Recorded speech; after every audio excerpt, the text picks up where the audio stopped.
Alors bonjour à tous. Aujourd'hui, je vais simplement m'exprimer sur la situation par rapport au coronavirus. Alors évidemment, nous sommes tous plus ou moins inquiets de la situation, mais je crois que dans cette situation difficile, il ne faut pas perdre confiance et il faut ne pas oublier que nous sommes les enfants du Seigneur. Il est possible que la Bible parlant de tous ces événements, ce soit le Seigneur qui nous envoie ces épreuves, que ce soit le Seigneur qui prépare son retour, qui commence à nous envoyer des signes de son retour. C'est possible que ce soit aussi Satan, tout simplement. Et alors que le Seigneur laisse faire pour voir quelle va être notre réaction, est-ce que nous allons de plus belle l'apostasier, est-ce que nous allons de plus belle le laisser de côté, ou est-ce que nous allons au contraire nous rapprocher de lui? Est-ce que cette situation va créer des conversions à notre Seigneur Jésus? Nous voyons que l'Italie est le premier pays touché. Et l'Italie, c'est quand même sur ce territoire qu'est le Vatican, le siège de l'Église catholique. Est-ce réellement un hasard? Est-ce que Dieu n'a pas voulu cela? Est-ce que c'est Satan qui veut cela? Est-ce que c'est Satan qui veut montrer réellement que, en ce moment, sont en train de se jouer des choses qui annoncent réellement le retour proche du Christ? On peut se poser des tas de questions et on doit simplement garder à l'esprit que le Seigneur a prévu toutes ces choses, tous ces signes. Dans la Bible, on les retrouve. On retrouve toutes ces prédictions dans le Nouveau Testament. On retrouve tous ces événements. Nous devons veiller, nous devons prier. Nous devons prier pour les uns, pour les autres. Et nous devons demander au Seigneur, par l'Esprit Saint, qu'il nous envoie, qu'il nous dise quelle est sa volonté à notre endroit. Moi, il se trouve que le Seigneur m'a envoyé réellement sa volonté à mon endroit. Parce que je vis dans une ville qui est l'une des premières de l'Oise à avoir subi quasiment le premier décès de France. Et donc, forcément, mes enfants ne sont pas à l'école pendant plusieurs semaines. Et moi, j'ai failli, le dimanche 1er mars, à la fin de mes vacances, j'ai failli retourner au travail. Je travaille sur Paris. Et en fait, il y a plusieurs circonstances. J'ai reçu un coup de téléphone de ma collègue supérieure qui m'a informé de la situation. J'ai appris dans le même temps que l'école était fermée et je ne savais pas que ça allait fermer. Je ne savais pas du tout parce que l'arrêté préfectoral avait été pris pour fermer les écoles, avait été pris le dimanche même. Le vendredi, j'avais reçu un message de l'école m'indiquant que il y avait des mesures de précaution, mais à aucun moment je n'avais reçu un message m'indiquant que l'école était fermée. Alors là, ce qui s'est passé, c'est que mes supérieurs ont été très très bien, et tout simplement, il y a une procédure de télétravail qui a été décidée en très très haut lieu pour les agents qui sont comme moi, les personnes qui sont comme moi là où je travaille, pour qu'ils puissent travailler, ils puissent télétravailler pendant 3 semaines maximum. En l'état actuel des choses, c'est décidé comme ça. Alors que normalement, les règles de télétravail, c'est pas du tout à plein temps comme ça. J'ai la chance de pouvoir rester à la maison et de pouvoir être avec mes enfants, m'en occuper, m'occuper d'eux pour leur faire cours, selon ce qu'envoient aussi, bien sûr, les enseignants. Ils envoient des cours. Je leur ai acheté des livres de travail pour leur classe, selon leur classe.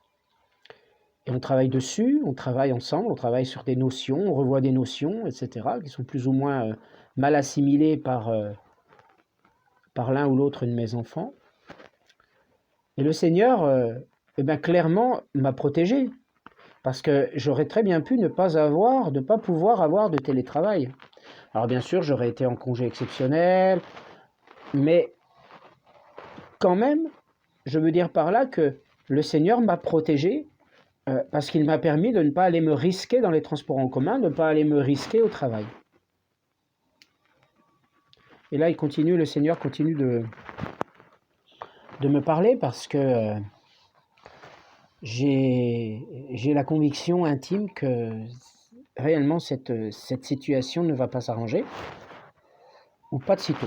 En fait, je pensais au début que ce virus disparaîtrait en un mois à peu près comme il est venu, mais ce n'est pas en tout cas dans ce qui est en train de se jouer. C'est-à-dire que j'ai réellement la sensation, là, aujourd'hui, que je n'irai pas retravailler de sitôt, parce que les mesures de confinement vont, à ce jour, en tout cas à mon sens, vont prendre de l'ampleur. Les mesures de quarantaine vont prendre de l'ampleur. On va arriver au stade comme en Italie, en fait. Et en plus de cela, la situation économique et financière de la France, et par-delà, bien sûr, de la zone euro, va aller de plus en plus mal. Je convie tout un chacun, en sortant un petit peu du domaine chrétien de ma chaîne, je convie tout un chacun à aller un petit peu surfer sur YouTube et y voir, alors non pas les chaînes complotistes, mais y voir les prévisions des spécialistes de l'économie. Et c'est particulièrement intéressant à ce stade. Et en effet, moi réellement, je ne ressens absolument pas une amélioration des choses, tout au moins pas une amélioration dans le sens d'un retour à la normale avant que ce fameux virus soit arrivé.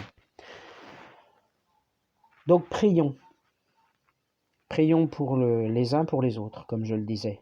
Envoyons à notre Seigneur des signes que nous avons confiance en lui, des signes que nous l'aimons, des signes que réellement qu'il nous fasse connaître sa volonté à notre endroit propre, à l'endroit de nos familles, et qu'il nous aide à traverser cette passe difficile, en gardant confiance en lui, parce qu'il est aux commandes. Il est aux commandes, même si c'est lui qui envoie ses fléaux, il est aux commandes et il sait qui. Il sait qui il va laisser tomber malade. Il sait qui. Si ça nous arrive à nous, prions. Je rappelle que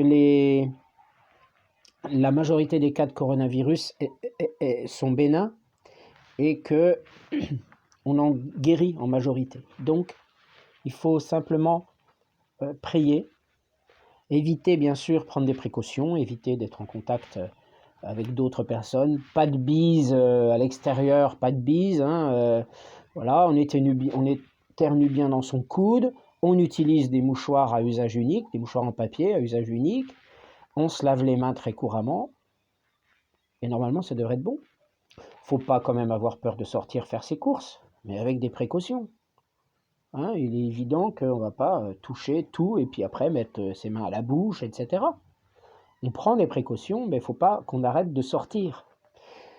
Par contre, étant donné qu'effectivement la crise financière ne devrait pas tarder à arriver, probablement après les élections, parce qu'elle a déjà commencé, après les élections municipales, donc pensons quand même à nous adresser au Seigneur pour qu'il nous dise les précautions que nous, on doit prendre par rapport à notre situation géographique, à notre situation personnelle. Quelles sont les précautions? Par exemple, faire le plein de nourriture ou d'autres choses. Donc il y a des choses on fait appel au bon sens, d'accord? L'Esprit Saint aussi nous envoie le bon sens. L'Esprit Saint nous envoie tout simplement ce que le Seigneur veut pour nous. Mais aussi le bon sens, l'intelligence humaine fait que, effectivement, on va forcément prendre toutes ces précautions-là. Et selon la situation, selon l'évolution de la situation, nous allons adapter. Mais essayons réellement de demander au Seigneur constamment, tous les jours. Le matin, on se lève. Merci Seigneur, tu m'as gardé en bonne santé pendant cette nuit. Tu m'as permis d'avoir un bon sommeil réparateur. Comme ça, je peux être vraiment efficace aujourd'hui dans la journée, mener à bien toutes mes tâches, mener à bien toutes mes obligations, m'occuper des miens, m'occuper de ceux que j'aime. Et le soir, merci Seigneur, car tu m'as permis réellement de faire changer certaines choses dans ma vie, dans toute cette journée. Tu m'as permis réellement de me donner le courage de ne pas me laisser abattre, de ne pas me laisser abattre psychologiquement, émotionnellement par cette situation globale qui est liée au coronavirus. Merci Seigneur mon Dieu, parce que tu es bon, tu es grand. Je veux me glorifier en toi, Seigneur mon Dieu. Merci pour la croix, merci pour l'amour que tu nous donnes, Seigneur mon Dieu. Merci pour cet amour, pour cette miséricorde. Et aie pitié de nous. Aie pitié de nous, Seigneur mon Dieu. Alors je vous invite simplement, dans quelques jours, voilà, faites-moi vos retours à partager ensemble en direct à un chapelet que je me propose d'animer en direct, hein, donc. Ce sera mon premier direct. Alors vous pouvez me proposer, voilà, ce serait plus en soirée, hein, pour que ça arrange tout le monde. Et il y aurait plusieurs dates possibles, plusieurs dates cumulatives pour qu'on puisse tous prier. Un chapelet sur les mystères du rosaire du jour, et puis suivi d'un chapelet de la miséricorde. Et nous pourrions ensuite, bien sûr, prier librement, hein, envoyer des prières éjaculatoires à notre Seigneur Jésus, et prier librement en dehors de ce chapelet, ou même à l'intérieur, avec des intentions de prière libres, bien sûr, afin réellement que nous demandions à Dieu par Marie, dans ce chapelet des mystères du rosaire du jour, d'agir sur ce virus, sur les politiques, sur les sociétés, sur les mentalités, pour que les gens fassent preuve de solidarité les uns envers les autres au maximum, et pour demander aussi au Seigneur de nous protéger contre les effets aussi peut-être néfastes de cette crise qui est en vigueur et cette crise subséquemment financière qui s'annonce. Donc voilà, je vous propose donc ces deux chapelets prochainement en soirée. Dites-moi ce que vous en pensez sur le principe. J'ai publié un petit texte allant dans ce sens, un petit post dans l'onglet communauté. Je ne sais pas comment il apparaît sur cette chaîne. En tout cas, voilà. Quelle est ma proposition pour que nous puissions bien sûr demander à Dieu par Marie de nous protéger, de protéger la France et de sauver la France de cette mauvaise passe. Et en tous les cas, que nous puissions réellement avoir la force de nous battre pour la gloire de Jésus, de nous battre, de ne pas baisser les bras, de nous battre pour nous-mêmes, pour les autres et pour la gloire de Dieu. Soyez bénis. Amen.